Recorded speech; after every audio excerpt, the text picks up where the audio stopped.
pratik, hızlı, ekonomik, en önemlisi de lezzetli bir tarif yapacağız. Kanalımız yine hiçbir masraftan kaçmadı. Bütün imkanlarını seferber edip 2 tane tavuk göğsü aldı. Yarım kilo tavuk göğsü olması lazım en az. Şöyle uzunlamasına 3'e kesmeniz. Sonra bunu çevirip hepsini hemen hemen aynı boyda kuşbaşı şekilde kesmenizi istiyorum. Harika. Bakın. Hemen hemen hepsi aynı boyda, görüyor musunuz? Sizden istediğim bu. Bu arada zamandan tasarruf edelim. Sıralamamızı doğru gidelim. 3 tane patates, en az yarım kilo olmalı. Patates de tavuk kadar. Biz diğer işlemleri yapana kadar hemen bu haşlansın, zamandan kazanalım. Burada 400 gramla yarım kilo arası mantarım var. En az 400 gram mantara ihtiyacınız var. Ben bu mantarları daha önceden soydum ve doğradım ki zaman kaybı olmasın diye. Ama 2 tane bıraktım. Kimileri ısrarla mantar yıkanmaz derken kimileri de yıkanabilir deniyor. Oysa ki tariften tarife fark eder. Kimi tariflerde mantarı yıkamalısınız, kimi tariflerde yıkamamalısınız. Yaptığınız tarifte mantarın su çekmemiş olması gerekiyorsa yıkamadan yapmanız gerekiyor. Bizim de şu andaki tarifte mantarın su çekmemesi gerekiyor. O yüzden hemen bir meyve bıçağı, sebze bıçağı neyse elinizin altındaki, bakın şöyle kaldırıyorsunuz ve bu şekil soyuyorsunuz. Kaldır ve bu şekil soy. Kaldır ve bu şekil soy. En temiz mantar elde etme şekli. Ortayı hemen çıkar. Ortasını kullanmayacağız. Peki Koray, bu ortaları ne yapacağız? Mantar çorbası yapabilirsiniz. Çok lezzetli olur. Daha sonra bununla tavuk kestik. Şimdi yıkayamayız, uğraşmayalım. Şuradan başka bir bıçak bulalım. Sizden istediğim mantarları hemen hemen hepsini yine aynı boyda bu şekil kesmeniz. Ve tamam.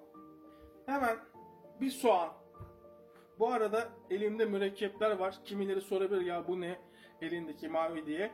Bugün çünkü uzun uzun yazmam gerekiyordu kendi el yazımla. En az 20 sayfa yazdım. O yüzden elim mürekkep olmuş. Yıkamama rağmen çıkmadı. Mürekkep lekesi. Eli kalem tutan adam her zaman iyidir. Bunu unutmayın. Kamu spotunu da yaptıktan sonra hemen soğanı sizden şöyle yemeklik istiyorum.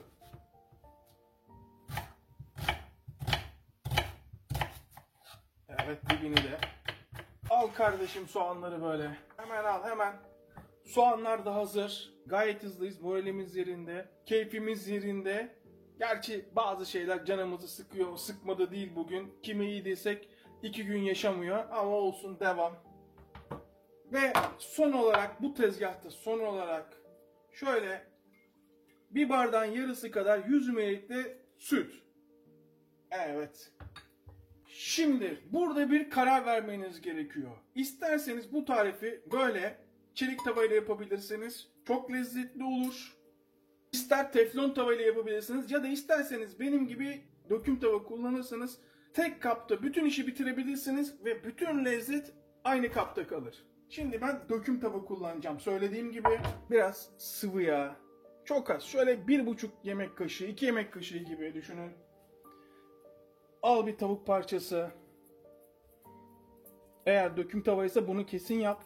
Bütün her yerini yağla. Her yerini.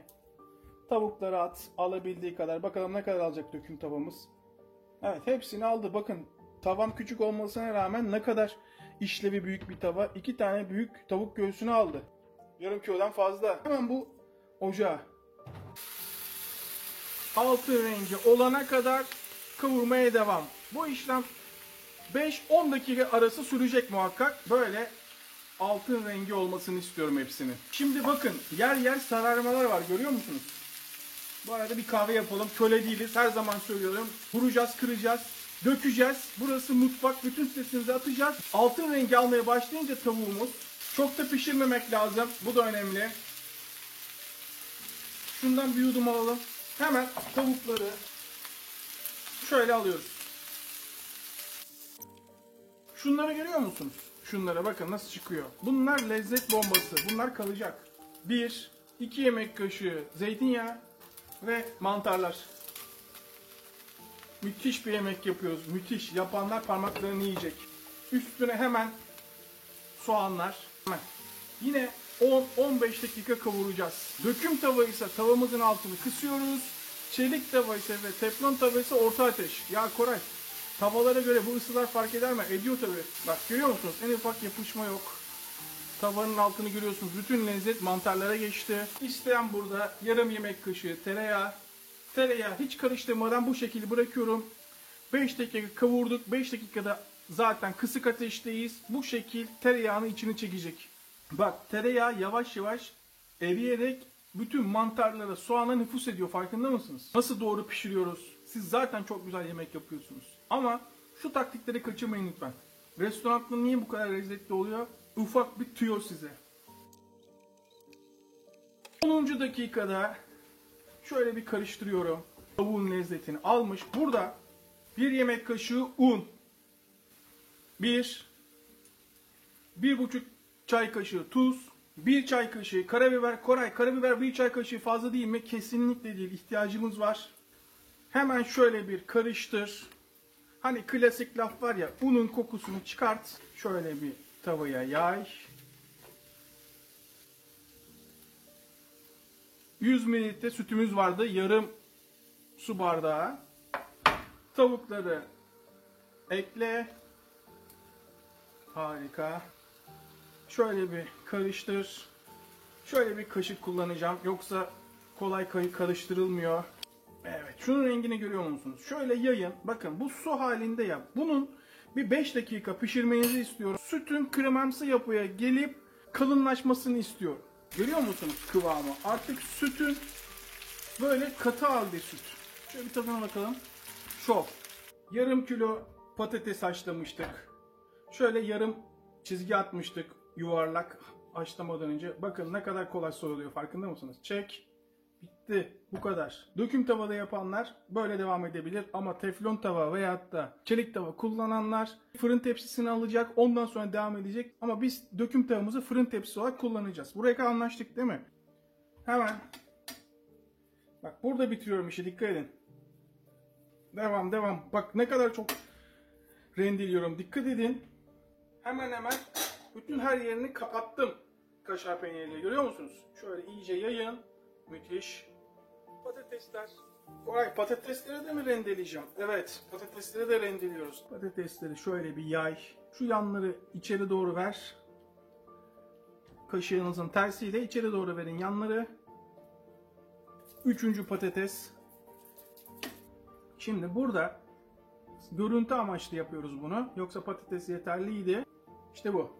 Bolca tuz, bolca. Yoksa çok tuzsuz olur. Karabiber. Kırmızı pul biber.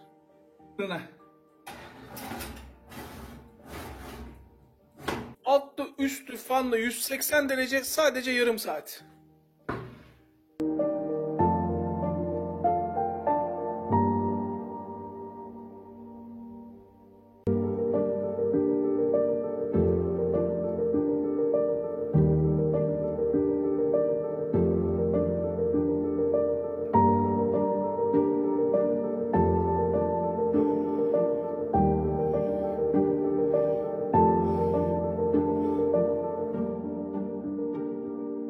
Her zamanki gibi ilk lokma sizin. Açın ağzınızı.